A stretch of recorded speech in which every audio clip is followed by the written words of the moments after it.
नमस्कार, मैं हूं गायत्री और आज के हेडलाइंस में पावर, पॉलिटिक्स और ग्लोबल टेंशन के साथ साथ एक ऐसी कहानी भी है जो दिखाती है कि क्रिकेट अब सिर्फ खेल नहीं, $1 बिलियन बिजनेस बन चुका है।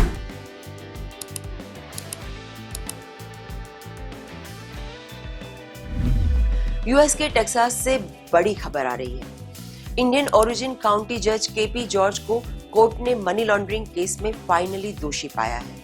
रिपोर्ट्स के मुताबिक उन्होंने अपने इलेक्शन कैंपेन के फंड्स में से लगभग $46,000 अपने पर्सनल अकाउंट्स में ट्रांसफर किए और उन पैसों का इस्तेमाल पर्सनल खर्चों जिसमें घर के खर्च और डाउन पेमेंट शामिल है। अब केपी जॉर्ज को 2 से 10 साल तक की सजा हो सकती है और सेंटेंसिंग जून में होने वाली है। यह केस सिर्फ एक इंडिविजुअल का नहीं बल्कि पब्लिक ट्रस्ट और पॉलिटिकल अकाउंटेबिलिटी का भी है।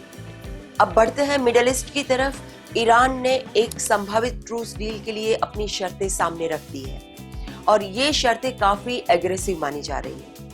ईरान चाहता है कि गल्फ रीजन में मौजूद अमेरिकी मिलिट्री बेसेस बंद किए जाए। साथ ही यूएस से यह डिमांड भी की गई है कि जो अटैक्स हुए हैं उनके लिए हर्जा न दिया जाए।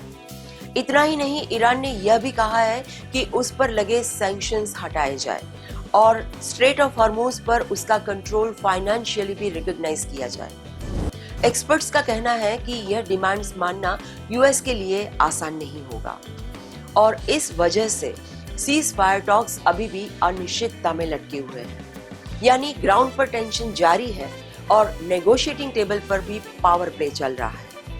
तो एक तरफ पॉलिटिक्स और अकाउंटेबिलिटी के सवाल, दूसरी तरफ मिडिल ईस्ट में वॉर और नेगोशिएशन। दुनिया एक ही वक्त पर अलग अलग कहानियां लिख रही है।